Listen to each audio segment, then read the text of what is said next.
Thank you. After Ed, I had to bring the microphone down.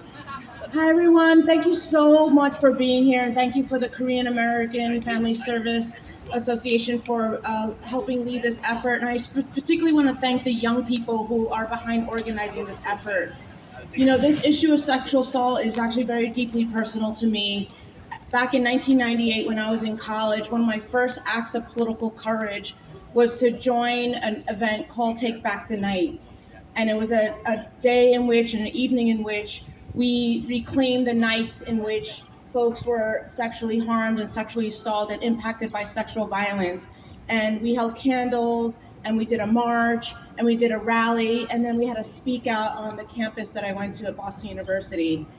And since that time, I've actually been a survivor of sexual violence, something that I held in my heart for decades without talking openly about it.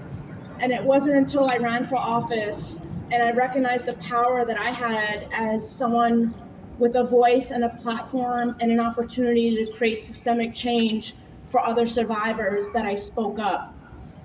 Last year, we passed the Adult Survivors Act, and that allows for, yes, thank you. Please give us a round of applause for that. It was years in the making. It was years of courageous survivors coming forward and telling their stories. And what it did is create a look-back window for someone to be able to sue their perpetrator of the violence that they caused upon them, to be able to seek justice.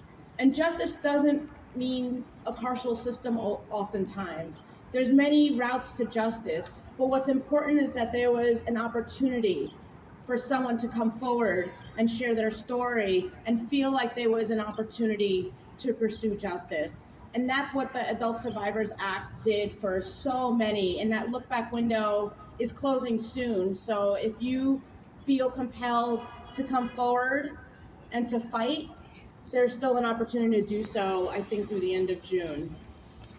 But that day that we passed that bill was the first time I publicly shared that I was raped back in 1998 at the age of 21. And that was a really difficult moment for me, but it was also a very healing moment for me because I held that for decades. I'm 46 years old and I hadn't told that story publicly until last year. So the work that you're doing gives me courage, gives other people courage to speak out, because our voices are so powerful. And these stories are necessary to begin the healing process, to achieve justice, and to ultimately end a world where we are experiencing sexual violence. So thank you for that. And we will continue to fight to eradicate sexual violence in our country, in our state, in our city, until it happens. Thank you so much.